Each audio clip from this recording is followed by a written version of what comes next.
പരിശുദ്ധ പരമ ദിവ്യകാരുണ്യത്തിന് എന്നേരവും ആരാധനയും സ്തുതിയും പുകഴ്ചയും ഉണ്ടായിരിക്കട്ടെ.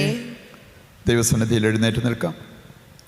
ദൈവത്തിൻ്റെ കരുണയ്ക്കായി യാചിച്ച് പ്രാർത്ഥിക്കുവാൻ ഒരുമിച്ച് കൂടിയിരിക്കുന്നവരാണ് നമ്മൾ. നമ്മോടൊപ്പം ഈ പ്രാർത്ഥനയിൽ പങ്കെടുക്കുന്ന എല്ലാവരെയും അവരുടെ നിയോഗങ്ങളെയും സ്വർഗത്തിലേക്ക് ഉയർത്തി നമുക്ക് പ്രാർത്ഥിക്കാം. ദൈവം ഇന്നും ജീവിക്കുന്ന ദൈവമാണ്, കാരുണ്യവാനായ ദൈവമാണ്. ആ ദൈവമാണ് നമ്മുടെ മുമ്പിൽ എഴുന്നള്ളിയിരിക്കുന്നത്. നമ്മുടെ എല്ലാ അവസ്ഥകളും നമ്മുടെ എല്ലാ ആവശ്യങ്ങളും കർത്താവിൻ്റെ കരങ്ങളിൽ ഏൽപ്പിച്ചുകൊണ്ട് ദൈവം ഇതുവരെ നമ്മളെ പരിപാലിച്ച അവിടുത്തെ സ്നേഹത്തിനും വാത്സല്യത്തിനും കാരുണ്യത്തിനും നന്ദി പറഞ്ഞുകൊണ്ട് അല്പസമയം നമുക്ക് ദൈവത്തെ സ്തുതിക്കാം. യേശുവേ നന്ദി, യേശുവേ സ്തുതി. Hallelujah, hallelujah, hallelujah. കർത്താവേ, ഞങ്ങൾക്കായി അൾത്താരയിൽ എഴുന്നള്ളിയിരിക്കുന്ന അങ്ങേ ഞങ്ങൾ ആരാധിക്കുന്നു, സ്തുതിക്കുന്നു. Hallelujah, hallelujah. യേശുവേ നന്ദി, യേശുവേ നന്ദി. ഈ മണിക്കൂറിൻ്റെ എല്ലാ അനുഗ്രഹങ്ങളും നമ്മുടെ മേൽ, നമ്മുടെ കുടുംബത്തിൻ്റെ മേൽ, ലോകം മുഴുവൻ്റെ മേലും വർഷിക്കപ്പെടുവാൻ ആഗ്രഹിച്ച് നമുക്ക് പ്രാർത്ഥിക്കാം. ഈശോയുടെ തിരുഹൃദയത്തിൽ നിന്ന് ഞങ്ങൾക്ക് കാരുണ്യ സ്രോതസ്സായി ഒഴുകിയിറങ്ങിയ തിരുരക്തമേ, തിരുജലമേ, ഈശോയുടെ തിരുഹൃദയത്തിൽ നിന്ന് ഞങ്ങൾക്ക് കാരുണ്യ സ്രോതസ്സായി ഒഴുകിയിറങ്ങിയ തിരുരക്തമേ, തിരുജലമേ, ഈശോയുടെ തിരുഹൃദയത്തിൽ നിന്ന് ഞങ്ങൾക്ക് കാരുണ്യ സ്രോതസ്സായി ഒഴുകിയിറങ്ങിയ തിരുരക്തമേ, തിരുജലമേ, സ്വസ്ഥാനങ്ങളിരിക്കാം. ഈശോയിൽ പ്രിയപ്പെട്ടവരെ, ദൈവകരുണയെക്കുറിച്ചുള്ള നമ്മുടെ ധ്യാന ചിന്തകൾ നമ്മൾ തുടരുകയാണ്. ഇന്ന് ദൈവകരുണയെക്കുറിച്ച് നാം അറിഞ്ഞിരിക്കേണ്ട ഒരു പ്രധാനപ്പെട്ട കാര്യമാണ് നമ്മൾ ധ്യാന വിഷയമാക്കുന്നത്. കരുണ എന്ന് പറയുന്നത് എടുക്കാനും കൊടുക്കാനുമുള്ളതാണ്. റെസിപ്രോക്കേറ്റ് എന്ന് ഇംഗ്ലീഷിൽ പറയും. എടുക്കാനും കൊടുക്കാനുമുള്ളതാണ് ദൈവത്തിൻ്റെ കരുണ. മറ്റൊരു രീതിയിൽ പറഞ്ഞാൽ ദൈവമക്കൾ കരുണയുടെ ഉപഭോക്താക്കളും വക്താക്കളുമായി മാറണം. ഇത് രണ്ടും പ്രധാനപ്പെട്ടതാണ്. ഉപഭോക്താക്കളായി മാറുക, ഒപ്പം ദൈവകരുണയുടെ വക്താക്കളായി മാറുക എന്ന് പറഞ്ഞാൽ ദൈവത്തിൽ നിന്ന് കരുണ എടുക്കാനും നമ്മുടെ സഹോദരങ്ങളിലേക്ക് ആ കരുണ എത്തിക്കാനുമുള്ള വലിയൊരു ദൗത്യമാണ് ദൈവമക്കളായി നമുക്ക് ഓരോരുത്തർക്കും ഉള്ളത്. ഇതിൻ്റെ ഒരു പ്രത്യേകത, കരുണ എടുക്കാൻ കഴിയുന്നവർക്ക് കൊടുക്കാൻ എളുപ്പമാണ്, കൊടുക്കാൻ കഴിയുന്നവർക്ക് കിട്ടാനും എളുപ്പമാണ്. അതാണ് ഈ കരുണയുടെ ഒരു പ്രത്യേകത. ഇത് ഏതാനും വചനഭാഗങ്ങളിലൂടെ കടന്നു പോകുമ്പോൾ ബൈബിളിൽ നിന്ന് തന്നെ നമുക്ക് പഠിക്കാൻ സാധിക്കുന്ന ഒരു കാര്യമാണ്.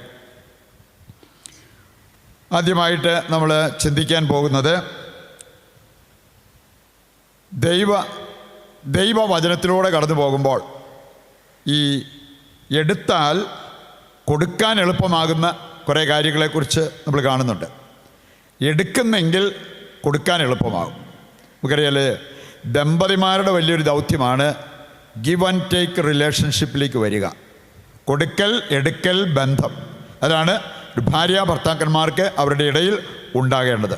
അപ്പം അതിൻ്റെ വെളിച്ചത്തിൽ നമ്മൾ ചിന്തിക്കുമ്പോൾ കൊടുത്താൽ കിട്ടാൻ എളുപ്പമുള്ള, അല്ലെങ്കിൽ എടുത്താൽ കൊടുക്കാൻ എളുപ്പമുള്ള ഏതാനും ചില കാര്യങ്ങളെക്കുറിച്ച് നാം മനസ്സിലാക്കിയിരിക്കണം.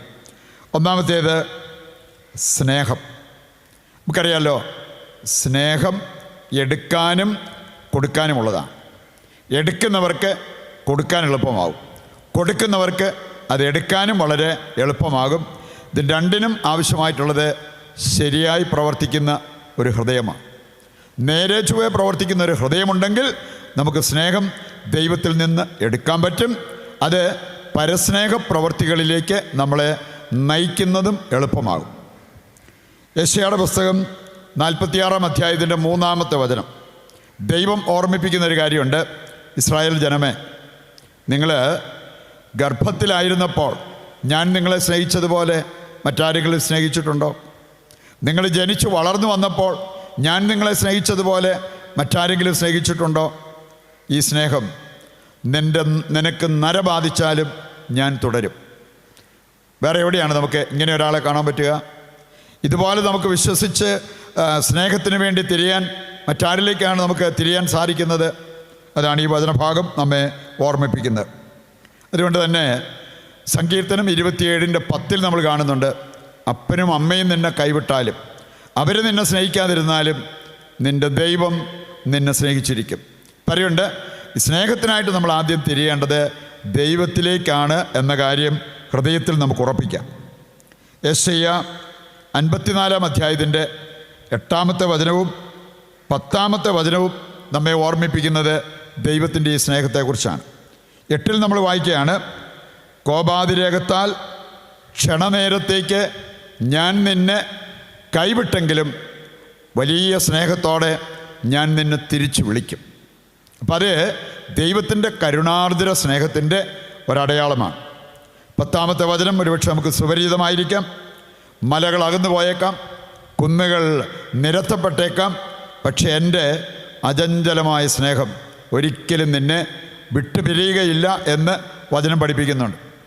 യെശയ്യാ 43-ന്റെ 8, 10, 13-ാമത്തെ വചനം വായിച്ചാലും ഇതേ സന്ദേശം നമുക്ക് ലഭിക്കുന്നത് കാണാൻ പറ്റും. സുഭാഷിതങ്ങൾ 30-ാം അധ്യായത്തിൻ്റെ 23-ാമത്തെ വചനം നമ്മെ ഓർമ്മിപ്പിക്കുന്നൊരു കാര്യമുണ്ട്. സ്നേഹിക്കപ്പെടാത്ത ഭാര്യ ഭൂമിയെ പ്രകമ്പനം കൊള്ളിക്കുന്ന കാര്യങ്ങളിൽ ഒന്നാണ്. ഭാര്യയുടെ കാര്യം മാത്രമല്ല, ഏതൊരു വ്യക്തിയുടെ ജീവിതത്തിലേക്ക് നോക്കിയാലും സ്നേഹിക്കപ്പെടാത്ത വ്യക്തിയാണെങ്കിൽ അവർ അപകടകാരിയാണ്. ഒരുപക്ഷെ അവർക്ക് മറ്റുള്ളവരെ സ്നേഹിക്കുന്നതിന് പകരം ദ്രോഹിക്കാനുള്ള പ്രവണത ഉണ്ടാവും. സ്നേഹിക്കപ്പെടാത്ത വ്യക്തി. അപ്പം അതുകൊണ്ട് ഇങ്ങനെ ഒരവസ്ഥയിൽ ജീവിക്കേണ്ടവരല്ല നമ്മൾ. ദൈവത്തിൻ്റെ സ്നേഹം, അതിന് വ്യവസ്ഥകളൊന്നുമില്ല, പരിമിതികളൊന്നുമില്ല. ദൈവത്തിലേക്ക് തിരിഞ്ഞാൽ ആ സ്നേഹം നമുക്ക് നമ്മുടെ ജീവിതത്തിലേക്ക് ഏറ്റെടുക്കാൻ പറ്റും. രണ്ടാമത്തെ കാര്യമാണ് ക്ഷമ. ലൂക്കായുടെ സുവിശേഷം 23-ാം അധ്യായത്തിൻ്റെ 34-ാമത്തെ വചനമെടുത്താൽ ക്ഷമയ്ക്ക് മാതൃകയായി മാറിയത് യേശു തന്നെയാണ്. കുരിശിൽ കിടന്ന് തന്നെ കുരിശിലേറ്റിയവർക്ക് വേണ്ടി പ്രാർത്ഥിക്കുന്ന ഒരു രംഗം നമ്മൾ കാണുന്നു. പിതാവേ, ഇവർ ചെയ്യുന്നത് എന്തെന്ന് ഇവർക്കറിയില്ല, ഇവരോട് ക്ഷമിക്കണമേ എന്ന് പറഞ്ഞ്. പ്രിയപ്പെട്ടവരെ, സ്നേഹം അതിൻ്റെ ഉച്ചകോടിയിലെത്തുമ്പോഴാണ് ഇപ്രകാരം വ്യവസ്ഥകളൊന്നുമില്ലാതെ ക്ഷമിക്കാൻ സാധിക്കുന്നത് എന്ന് നാം തിരിച്ചറിയണം. അതാണ് യേശു നമ്മോട് കാണിച്ചത്. ഇതാണ് യേശു നമ്മിൽ നിന്നും ആവശ്യപ്പെടുന്നതും എന്ന് നാം മനസ്സിലാക്കണം. മർക്കോസിൻ്റെ സുവിശേഷം 11-ാം അധ്യായത്തിൻ്റെ 25-ാമത്തെ വചനം വായിച്ചാൽ അവിടെ പറഞ്ഞിട്ടുണ്ട്, നീ പ്രാർത്ഥിക്കുമ്പോൾ ആരോടെങ്കിലും നിനക്ക് വിരോധമുണ്ടെങ്കിൽ ക്ഷമിച്ചിട്ട് പ്രാർത്ഥിക്കണം. കർത്താവിൽ നിന്നും ക്ഷമയെടുക്കുന്നതോടൊപ്പം മറ്റുള്ളവരോട് ക്ഷമിക്കാൻ നമുക്ക് സാധിക്കണം എന്ന് ദൈവത്തിൻ്റെ വചനം നമ്മെ ഓർമ്മിപ്പിക്കുക. പ്രഭാഷകൻ 28-3 എടുത്താൽ അവിടെ പറഞ്ഞിട്ടുണ്ട്, അയൽക്കാരോട് പകവെച്ച് പുലർത്തുന്നവന് എങ്ങനെ കർത്താവിൻ്റെ കരുണ പ്രതീക്ഷിക്കാൻ സാധിക്കും. പറയുണ്ട്, ക്ഷമിക്കുന്നവർക്കാണ് ആ കരുണ ലഭിക്കുന്നത് എന്ന് നാം മനസ്സിലാക്കണം. മൂന്നാമത്തെ കാര്യം, ദിവസങ്ങളിലെല്ലാം നമ്മൾ ധ്യാനിക്കുന്ന കാര്യം തന്നെയാണ് കരുണയെക്കുറിച്ച്. കരുണ എടുക്കുന്നവർക്ക് കൊടുക്കുന്നത് എളുപ്പമാകും. ദൈവത്തിൽ നിന്നും കരുണ എടുക്കുന്നവർ സഹജീവികളോട് കരുണ കാണിക്കാൻ കടപ്പെട്ടിരിക്കുന്നവരുമാണ്. ഇതാണ് നമ്മൾ ദൈവവചനത്തിലൂടെ കടന്നു പോകുമ്പോൾ, പ്രത്യേകിച്ച് മത്തായി 18-21 മുതൽ വായിച്ചാൽ നമുക്ക് കാണാൻ സാധിക്കും. ഒരു ഭൃത്യൻ, കരുണ പ്രാപിച്ചവൻ സഹഭൃത്യനോട് കരുണ കാണിക്കുന്നതിൽ പരാജയപ്പെട്ടു. നീയും എന്നെപ്പോലെ കരുണ കാണിക്കേണ്ടതായിരുന്നില്ലേ എന്നാണ് അവിടെ ചോദിച്ചിരിക്കുന്നത്. നാലാമത്തെ കാര്യമാണ് ജ്ഞാനം. ജ്ഞാനം ലഭിച്ചാൽ കൊടുക്കാൻ എളുപ്പമാണ്. നമുക്കറിയാമല്ലോ, അറിവ്, ജ്ഞാനം ഇതൊക്കെ എടുത്തു കഴിയുമ്പോഴാണ് നമുക്ക് കൊടുക്കാൻ എളുപ്പമാകുന്നത്. യേശു ഉപാധ്യായരുടെ മുമ്പിലിരുന്ന് പഠിച്ചതിന് ശേഷമാണ് പഠിപ്പിക്കാൻ ഇറങ്ങിയത്. അപ്പം അതുകൊണ്ട് ഈ അറിവ് നമ്മൾ പ്രാർത്ഥനയിലൂടെ, വായനയിലൂടെ, വചനശ്രവണത്തിലൂടെയെല്ലാം അറിവ് സമ്പാദിക്കണം. എന്നിട്ട് ഈ ജ്ഞാനം മറ്റുള്ളവർക്ക് നമ്മൾ പകർന്നു കൊടുക്കണം എന്നുള്ളത് വചനം നമ്മെ ഓർമ്മിപ്പിക്കുന്നുണ്ട്. മലാക്കിയുടെ പുസ്തകം 2-ാം അധ്യായം 7-ാമത്തെ വചനം ഓർമ്മിപ്പിക്കുകയാണ്, നിങ്ങളുടെ അധരത്തിൽ ജ്ഞാനം സൂക്ഷിക്കണം. പുരോഹിതൻ, നമ്മളെല്ലാവരും പുരോഹിത വംശത്തിൽപ്പെട്ടവരാണ്. പുരോഹിതൻ തൻ്റെ അധരത്തിൽ ജ്ഞാനം സൂക്ഷിക്കണം, ജനം അത് വന്ന് സ്വീകരിക്കണം എന്ന് പറഞ്ഞിരിക്കുന്നത് ഇവിടെ നമ്മൾ കാണുന്നുണ്ട്. രണ്ടാമതായിട്ട് നമ്മൾ മനസ്സിലാക്കിയിരിക്കേണ്ടത്, കൊടുത്താൽ കിട്ടാൻ എളുപ്പമുള്ള ചില കാര്യങ്ങളെക്കുറിച്ച് ദൈവം നമ്മെ ഓർമ്മിപ്പിക്കുന്നുണ്ട്. ഒന്നാമത്തേത് ബഹുമാനം. ഭാര്യാഭർത്താക്കന്മാരാണേലും നിങ്ങൾ എഫേസസ് 5:22 മുതൽ വായിച്ചാൽ സ്നേഹം, ബഹുമാനം, ഈ രണ്ട് കാര്യങ്ങൾ കൊടുക്കാനും എടുക്കാനും പറ്റണം. കൊടുത്താൽ അത് കിട്ടാൻ എളുപ്പമാണ്. ഭാര്യയാണേലും ഭർത്താവാണേലും ജീവിത പങ്കാളിയെ ബഹുമാനിച്ചാൽ അവർക്ക് തിരിച്ച് ബഹുമാനം ലഭിക്കും. രണ്ടാമത്തേതാണ് ക്ഷമ. നമ്മൾ കണ്ടു, ലൂക്ക 6:37 മുതൽ വായിച്ചാൽ അവിടെ പറഞ്ഞിരിക്കുന്നത്, ക്ഷമിക്കുവിൻ, നിങ്ങളോടും ക്ഷമിക്കപ്പെടും. ക്ഷമിച്ചാൽ ദൈവത്തിൻ്റെ ക്ഷമ ലഭിക്കാൻ നമുക്ക് എളുപ്പമാണ് എന്നുള്ളത് നാം തിരിച്ചറിയണം. മൂന്നാമത്തേതാണ് പ്രശംസ, അംഗീകാരം എന്നീ കാര്യങ്ങൾ. ഇത് കൊടുക്കാൻ സാധിക്കുന്നവർക്ക് ലഭിക്കുകയും ചെയ്യും. നമ്മൾ കാണുന്നുണ്ട് ലൂക്കായുടെ സുവിശേഷം 7:28 മുതൽ വായിക്കുമ്പോൾ സ്നാപക യോഹന്നാനെക്കുറിച്ച് യേശു പറഞ്ഞൊരു കാര്യം, സ്ത്രീകളിൽ നിന്ന് ജനിച്ചവനിൽ സ്നാപകനെ പോലെ വലിയവനില്ല. സ്നാപകനെ പ്രശംസിക്കുന്ന യേശുവിനെ കാണാൻ പറ്റും. യേശുവിനെ പ്രശംസിക്കുന്ന സ്നാപക യോഹന്നാനെ നമ്മൾ കാണുന്നുണ്ട്. യോഹന്നാൻ്റെ സുവിശേഷം 1:27 വായിച്ചാൽ അവിടെ പറഞ്ഞിട്ടുണ്ട്, അവൻ്റെ ചെരുപ്പിൻ്റെ വള്ളിയഴിക്കാനുള്ള യോഗ്യത പോലും എനിക്കില്ല എന്ന് സ്നാപക യോഹന്നാൻ പറയുന്നത്. അവസാനമായിട്ട് സമ്പത്ത്. കൊടുത്താൽ കിട്ടാൻ എളുപ്പമുണ്ടെന്ന് വചനം നമ്മെ പഠിപ്പിക്കുന്നുണ്ട്. ലൂക്ക 6:38 മുതൽ വായിച്ചാൽ അവിടെ പറഞ്ഞിട്ടുണ്ട്, കൊടുക്കുവിൻ, നിങ്ങൾക്ക് കിട്ടും. അമർത്തിക്കൊലിക്ക് ദൈവം നിങ്ങളുടെ മടിയിൽ ഇട്ടുതരും എന്നുള്ളത് ഈ വചനം നമുക്ക് നൽകുന്ന സന്ദേശമാണ്. ഒരു നിമിഷം നമുക്ക് മൗനമായി ഈ വചന സന്ദേശം ഹൃദയത്തിലേക്ക് ഏറ്റെടുക്കാം. നമ്മളും കരുണയുടെ ഉപഭോക്താക്കളും വക്താക്കളുമായി മാറുവാൻ കൃപ നൽകണമേ എന്ന് ദൈവത്തോട് നമുക്ക് പ്രാർത്ഥിക്കാം.